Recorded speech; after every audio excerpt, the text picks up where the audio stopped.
more can I say? Top Billin. All right, Top Billin, how exactly do you stop Jugular Joe Burrow and them boys in Baton Rouge, right? So it's very reminiscent, in my opinion, of exactly what Alabama was doing last year when it made its switch. Tried and true college style principles, an oversimplification, but with dynamic, superior athletes, right? Especially when you have quarterbacks like a Tua Tagovailoa and a Joe Burrow, even what they're doing at Oklahoma with a lot of its principles as well. All these guys are doing very similar things, and it's hard for people to combat it because people are just afraid to push up on these receivers. Like I always say, hands-on man, right? So you see this graphic right here. ESPN did a great job with this post-over concept, and it caused a conflict of assignment. We see Justin Jefferson in the slot. Even that right there, that reminds me of Alabama putting Justin Jefferson in the slot, right? That's putting your best receiver just like a Jerry Jeudy in the slot to where, man, he's going to be matched up on skilled players or skilled defenders that probably can't compete in that fashion. We see right here the front-facing play-action fake. Extremely sucks up the linebackers and the strong safety right here. But you can tell it's zone defense by the way they're deployed. So it looks like you have a cover 3 going on right here. Everybody has a deep third of the field on the outside. You can see by the outside leverage giving up. So once you do that bad boy, you know what's open in the cover 3. It'll be anything before the post safety, unless he can really drive on the ball, or stuff outside the numbers, right?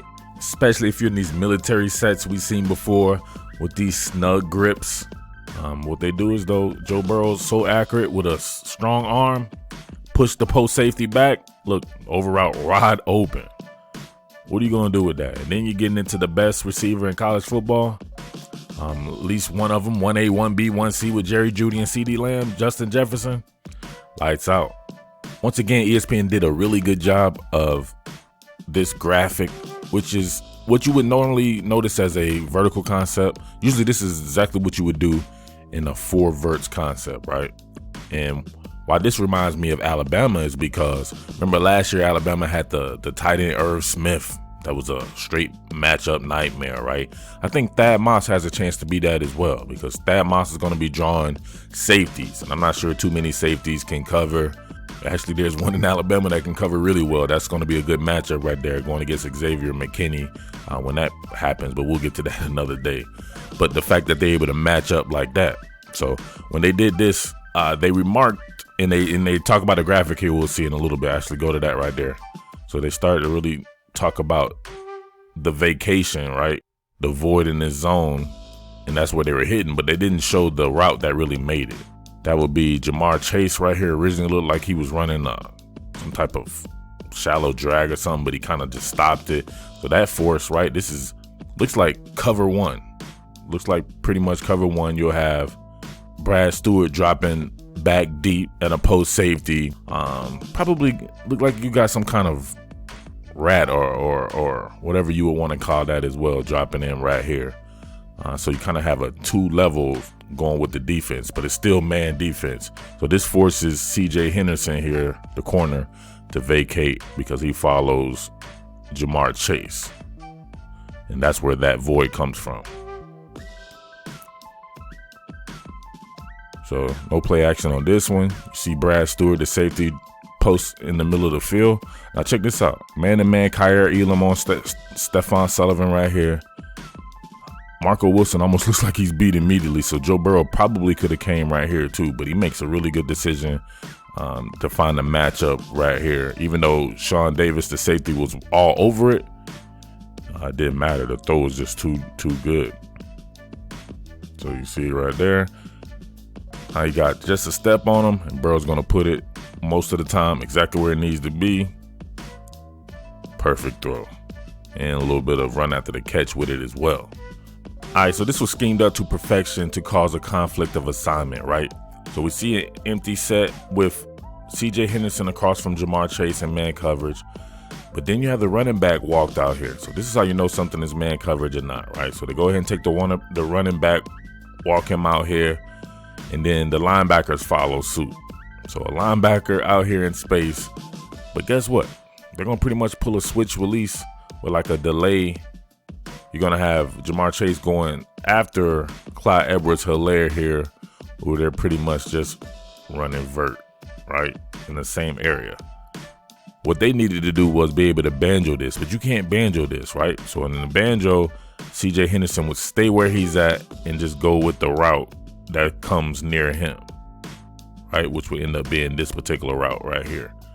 And then you would have the linebacker matched up one-on-one with Jamar Chase, and that wouldn't be good either. So you're damned if you do, damned if you don't in these particular situations. So you got to have a special linebacker who understands coverage concepts, or you just got to pray and hope they miss the throw. This is scheme to perfection. So you see this ends up almost being a rub concept, especially with Jamar Chase going behind Clyde Edwards-Helaire.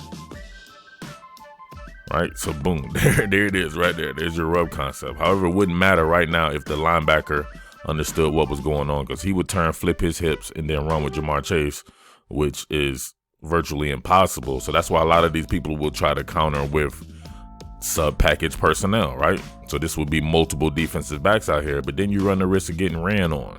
So damned if you do, damned if you don't. This is great scheming, but Henderson tries to follow Chase, and Chase is every bit as fast as him. He even runs. Look, the linebacker's still there. Ventrell Miller is still there. That doesn't even make sense. He's frozen in time, right? Clyde Edwards-Helaire is already gone. So there's no way the linebacker could catch up, nor will CJ Henderson be able to catch up, especially when the throw is going to be on the money from my man Jugular Joe Burrow. Look at that. Look at the product placement. Look at the separation. And my man CJ Henderson has separation anxiety.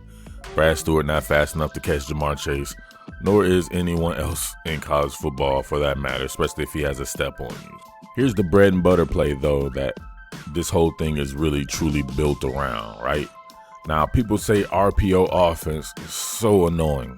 RPO is a set of plays. It's not an entire offense. If your entire offense is built off of a run, off of pass tags on the back of a run call, then I don't know what to tell you. That wouldn't make sense, but this right here, some quick game stuff behind a potential run call, right? So it's usually an inside zone, something hitting up in the middle where you could draw the attention of these second level players, right? They suck up, you pass right behind them. Usually you're optioning off of one particular player. On this one, it'll be this guy. So we see, right, they're blocking run. You can look at the leverage. They're not retreating to pass. They're blocking run, right? Literally blocking run. Put the inside zone. You see that guy got sucked up.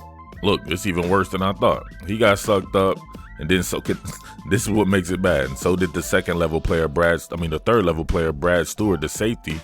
He goes hard for the cause against the run game. Now he's out of position, right? Take that bad boy, put it right in the breadbasket. But you know why this works? This is what I wanted to talk about right here. The spacing. You are not going to be able to beat LSU giving up this much space. This is no different than Alabama last year. The same exact concepts, the same exact personnel. If you last year with Henry Ruggs, Devontae Smith, Jerry Jeudy, it's very much like Justin Jefferson, Jamar Chase, and Terrace Marshall, right? And then even last year with Irv Smith, right? When they do the four receiver sets, with Irv Smith being a pseudo receiver himself as a tight end. You cannot compete with this much spacing. Now, if you're up on this guy, you do run the risk of getting run by, right? But you got to have trust and believe in your personnel. Most people don't have that type of personnel. This is actually one of the few teams that you would think going into the game did have that type of personnel, but even it played scared. Look how much cushion being given to Jamar Chase up here by CJ Henderson, who was regarded as the best corner in college football coming into the season. But they got him playing 7 yards off. Look at that. That's too easy. It's too easy. If he were pressed up on him, you would probably force the pass. You would probably force the run, because he wouldn't be able to get that. There would be nothing he would have to make a tight window throw. At the very least, you want to make them have to make tight window throws, right? Let's see what happened with Alabama when some of the teams were able to match up in that particular manner. All right, y'all. I'm going to call it audible here. I'm going to go ahead and stop and come back with a part 2 to where we're looking at people who have had success against Alabama's version of this particular offense. I know that people only watch 2 or 3 minutes of a content item and then they run the comment like it's a message board.